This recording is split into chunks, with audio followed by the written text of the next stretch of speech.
Welcome to डेस्टर्स classes. मैं जसबी। जब से चीन और भारत में तनाव पैदा हुआ है, दोनों देशों के बीच में तनाव बढ़ा है, तब से भारत और रूस के संबंधों के ऊपर भी काफ़ी ज़्यादा डिस्कस हो रही है। और अंतर्राष्ट्रीय संबंधों के विश्लेषकों के द्वारा ये इस प्रकार के आर्टिकल छापे जा रहे हैं कि कहीं भारत का जब से अमेरिका के साथ रक्षा के क्षेत्र में या रणनीतिक क्षेत्र में संबंध गहरा हुआ है, कहीं रूस और भारत के संबंध पीछे तो नहीं छूट गए। और इन संबंधों को तब और ज़्यादा हवा मिली जब हमारे रक्षा मंत्री हाल ही में रसिया पहुंचा, और ताकि S-400 जो रूस से भारत खरीद रहा है, इसको जल्द से जल्द उपलब्ध करवाने की वहां पर रिक्वेस्ट की गई। और रसिया के द्वारा न केवल वक्त पर डिलीवरी देने की बात कही गई, बल्कि उन्होंने जो दोनों देशों के बीच में, रूस और भारत के बीच में तनाव बढ़ा, इस तनाव में भारत का पूर्ण समर्थन तो करते हुए अपने ऐतिहासिक संबंधों की बात भी कही। तो इसी के ऊपर हम यहाँ पर कंप्लीटेड एनालिसिस करेंगे फ्रेंड्स कि भारत और रूस के संबंध आज कहाँ खड़े हैं। क्योंकि जहाँ पर अब इस बात को भी आप मैं ध्यान में रखिएगा, क्योंकि अमेरिका प्रमुख प्रतिद्वंद भी है रसिया का। तो ऐसे में भारत रूस के साथ साथ जिस प्रकार से अपने गहरे संबंध बनाता जा रहा है अमेरिका के साथ, तो कहीं दोनों देशों के संबंध कहीं पीछे तो नहीं छूट गए हैं। तो इसी के ऊपर हम कंप्लीट एनालिसिस करेंगे। तो बने रहिएगा वीडियो में। और अभी तक इस चैनल को सब्सक्राइब नहीं किया हो तो चैनल को सब्सक्राइब अवश्य करिए, क्योंकि इस प्रकार के अंतर्राष्ट्रीय संबंधों से संबंधित वीडियो है इस चैनल से आपको ताकि मिलते रहें।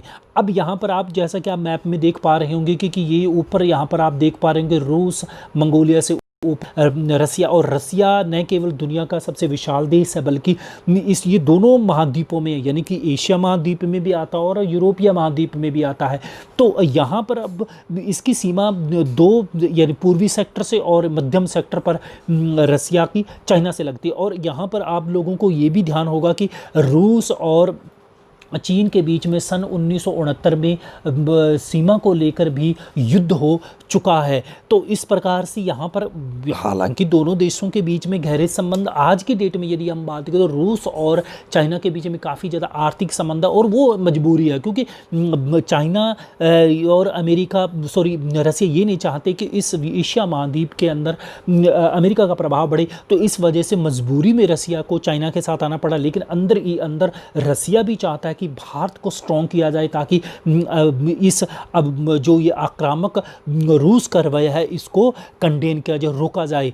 तो अब ये तो बात हुई, थोड़ी सी हमने मैप की बात की। लेकिन यदि हम यहाँ पर बात करें रूस और भारत के संबंधों की बात करें, तो देखिए फ्रेंड्स, भारत और रूस के संबंध बहुत ही पुराने हैं। और उस समय से संबंध इनके डेवलप हो चुके हैं जब दुनिया दो भागों में बटी थी। एक तरफ शीत युद्ध में अमेरिका लोग भी थे और एक तरफ सोवियत संघ था। तो भारत ने क्या हुआ कि ऐसे माहौल में अपनी स्वतंत्र नीति रखी थी, यानी कि गुट निरपेक्षता की नीति को अपनाया था। तो तब से ही रूस और भारत के संबंध गहरे हैं। और इसकी सबसे बड़ी बात यहाँ पर हम देखने को मिले कि जब 1961 में कंप्लीटली वर्ल्ड में इंट्रोड्यूस हो चुका था गुट निरपेक्ष आंदोलन, तो उसके एक साल बाद ही 1962 में क्या हुआ कि चाइना ने भारत के ऊपर हमला किया था। तो उस दौरान भी साम्यवादी चाइना होते हुए भी सोवियत संघ के द्वारा न केवल भारत का समर्थन किया गया था, बल्कि हालांकि तटस्थ रहा था।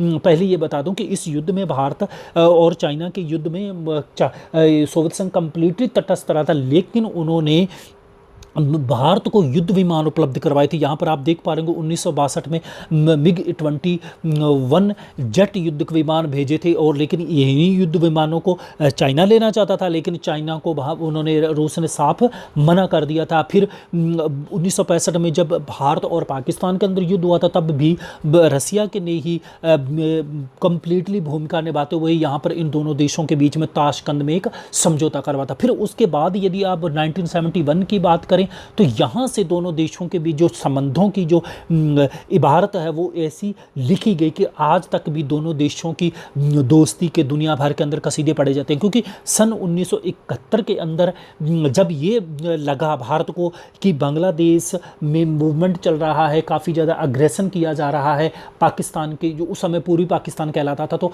वहाँ पर जेनोसाइड किया जा रहा है पाकिस्तान की आर्मी के द्वारा। तो इस दौरान क्या हुआ कि ये आशंका व्यक्त की जा रही थी कि चीन कहीं इस युद्ध में हस्तक्षेप नहीं करें।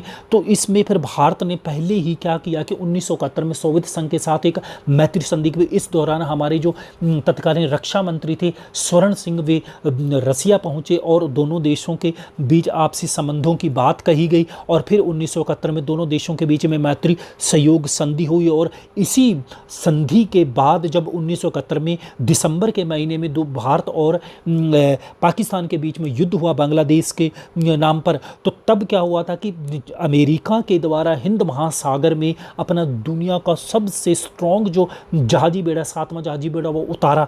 तो इसी के जवाब में पर रूस ने भी भारत के पक्ष में अपनी परमाणु पनडुब्बियां उतार दी थी। और न केवल परमाणु पनडुब्बियां उतारी, बल्कि फिर आप इंडोनेशिया की बात करो, टर्की की बात करो, ईरान की बात करो, इन देशों को भी ललकारा कि आपने यदि भारत के ऊपर हमला किया तो इसके परिणाम आपको गहरे भुगतने पड़ेंगे। और न केवल उनको चेतावनी दी, बल्कि उन्होंने ये एक बात भी कही थी कि आप कि रात की 12 बजे भी आप हिमालय की चोटी पर खड़े होकर हमें पुकारोगे तो हम दौड़े चले आएंगे। यानी कि उन्होंने बाहर से कहा था कि हम अंतिम निवाला तक भी बांट कर खाएंगे। तो तब इस बात से फिर दुनिया को ये मालूम हो गया था कि आज की डेट में भारत और रसिया के बीच में बहुत गहरे संबंध, तो फिर ये दुनिया पीछे हट चुकी थी। फिर उसके बाद यदि आप बात करें इसी प्रकार, यदि हम फिर जब बिखराव हुआ था सन 1991 में, आप जानते हो कि शीत युद्ध खत्म हो गया था, सोवियत संघ का विघटन हो गया था और पूरे का सोवियत संघ के अंदर जितने भी 12-13 देश थे वो स्वतंत्र हो चुके थे। तो फिर उसके बाद ये कहा जाने लगा कि अब ये सोवियत संघ खत्म हो गया है, रूस अब साम्यवाद को खत्म करके पूंजीवाद की तरफ बढ़ रहा है, तो अब आने वाले समय में किस प्रकार के संबंधों को। लेकिन इस बीच भी दोनों देशों ने संबंध पुराने ही रखे और ये संबंध तब और ज़्यादा गहरे हो गए जब वर्ष 2000 में तत्कालीन राष्ट्रपति, हालांकि आज भी वही राष्ट्रपति है रूस के, तो पुतिन हैं, और भारत के तत्कालीन प्रधानमंत्री अटल बिहारी वाजपेयी के बीच में जो रणनीतिक साझेदारी का समझौता हुआ, और फिर दोनों ने हर वर्ष रणनीतिक साझेदारी के लिए शिखर वार्ताएं करना भी शुरू कर दी। आज के समय में आप जानते हो कि एक बार भारत में के वजीर आजम रसिया की यात्रा करते और एक बार रूस के राष्ट्रपति हमारे यहाँ पर यात्रा करते, तब से दोनों देशों के बीच में गहरे संबंध। और आज के समय में तो इतने गहरे संबंध है कि दोनों रक्षा के क्षेत्र में भी संयुक्त रूप से अपने उपकरण डेवलप कर रहे हैं। जैसा कि यहाँ पर आप देख पा रहे होंगे स्क्रीन के ऊपर कि भारत और रूस दशकों से रक्षा के सहयोगी हैं।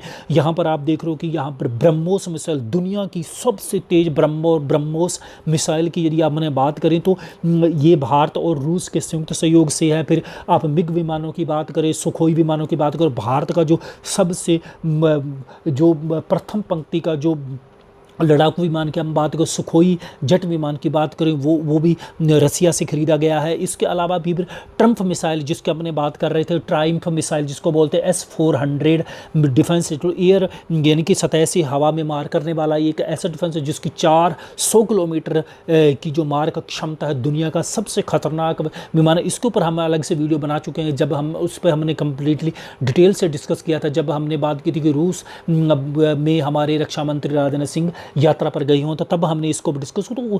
तो ये भारत और रसिया के बीच में आप यहाँ पर देख पा रहे हो। और इतना ही नहीं है, फिर इसके अलावा जो साजो सामान की हम बात करें या रिसर्च की, रक्षा के क्षेत्र में बात करें, संयुक्त युद्धाभ्यास, आप जानते हो कि इंदिरा नाम से भारत और रूस दोनों संयुक्त सैन्य अभ्यास करते हैं। तो फिर दोनों देशों के बीच में ट्रेनिंग की बात करें, दोनों देशों के बीच में अंतरिक्ष के अंदर क्षेत्र में सहयोग की बात करें, तो तमाम क्षेत्रों के अंदर भारत और रूस एक बहुत बड़े सहयोगी हैं और दोनों एक दूसरे के एक विश्वस्त सहयोगी बात। इसके अलावा आप जो न्यूक्लियर पनडुब्बियों की बात करें, नौसेना के फ्रिगेट्स की बात करें, तो या फिर इल्यूशन हेलीकॉप्टर की बात करें, तो इस प्रकार के तमाम जो साजो सामान है आज भारत रूस से उपलब्ध करवाता और दोनों संयुक्त उपक्रम के माध्यम से इन रक्षा के क्षेत्र में जितने भी नए नए जो विमानों की बात करें या अप्लायंस की बात करें या हथियारों की बात करें, उनको क्या है डेवलप कर रही हैं।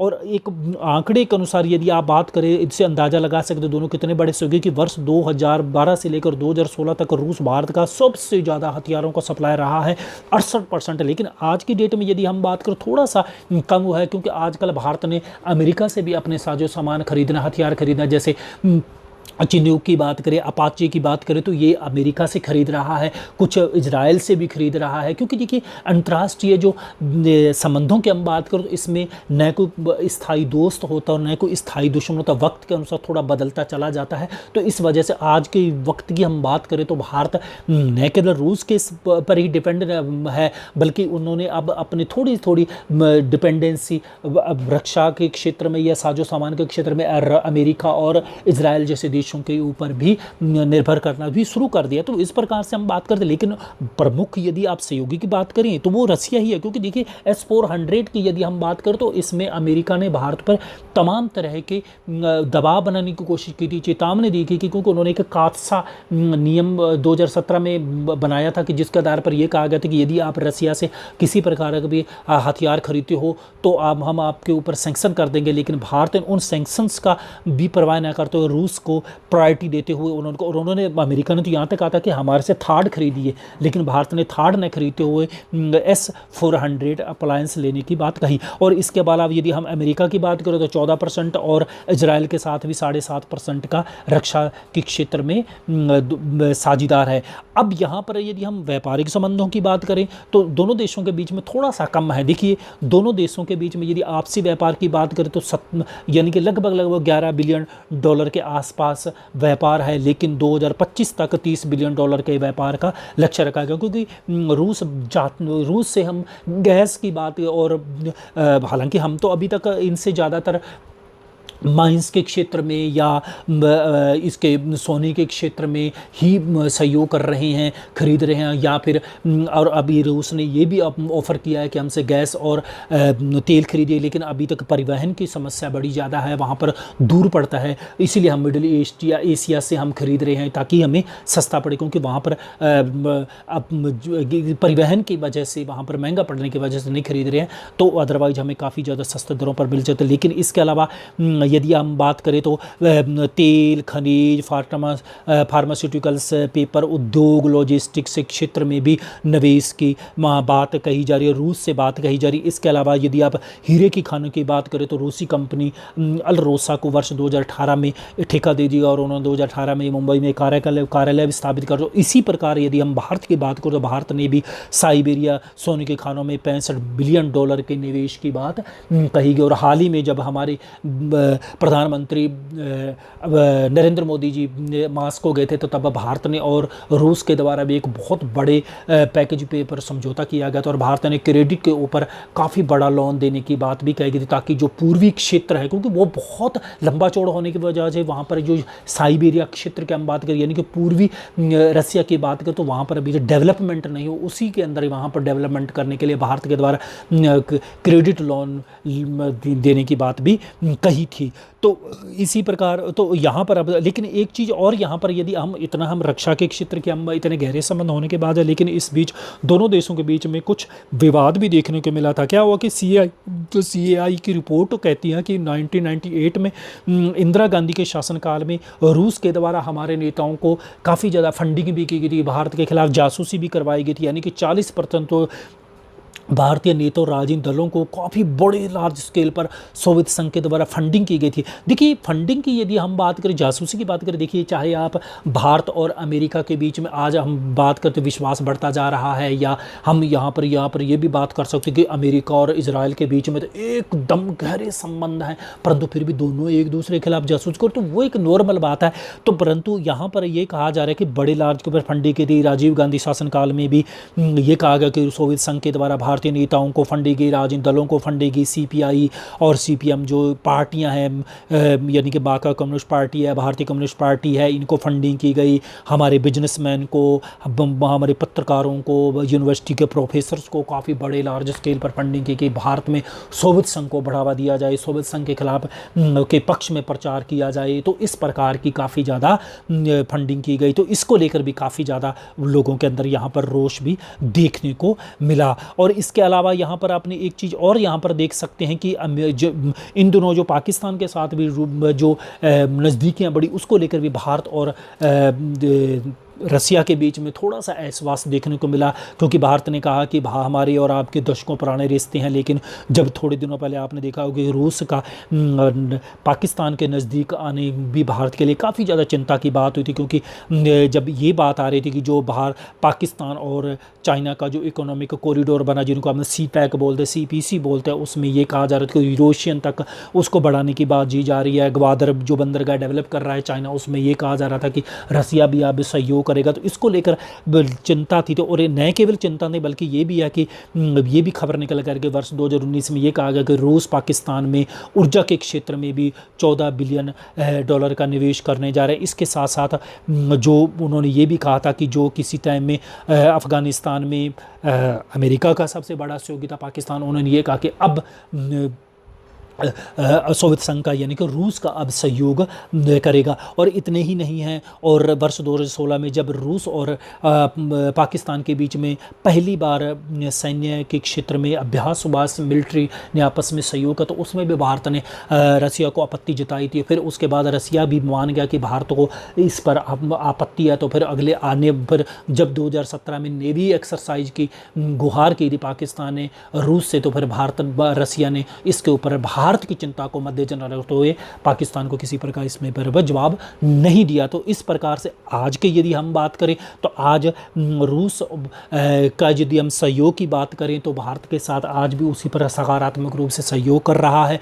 और ये हम जानते हैं कि स्थायी नहीं होते संबंध और दोस्ती अंतर्राष्ट्रीय संबंधों में, लेकिन भारत और रूस आज भी खड़े हैं। रूस भी चाहता है कि चाइना के खिलाफ एक मजबूत लाबंदी हो, और इस रीजन में अमेरिका का प्रभाव भी कम से कम हो, इसलिए वह भारत के साथ डटकर खड़ा है। और ये जो स्टैंड ऑफ हुआ है चाइना के साथ भारत का, इसमें भी कम्प्लीटली भारत का समर्थन करने की बात कही गई है। तो ये था फ्रेंड्स संक्षेप में कुछ इम्पोर्टेंट एनालिसिस। उम्मीद है कि यहाँ पर कुछ भारत और रसिया के संबंधों को जानने को मिला होगा। ये विश्लेषण आपको कैसा लगा? वीडियो पसंद है तो लाइक कीजिएगा, और भी दोस्तों के साथ शेयर कीजिएगा, और यदि तक चैनल सब्सक्राइब नहीं किया तो चैनल भी सब्सक्राइब करके इस चैनल को आगे बढ़ाने में अपना सहयोग दीजिए। मिलता हूँ इस प्रकार और वीडियो के साथ। वीडियो सुनने के लिए बहुत बहुत धन्यवाद।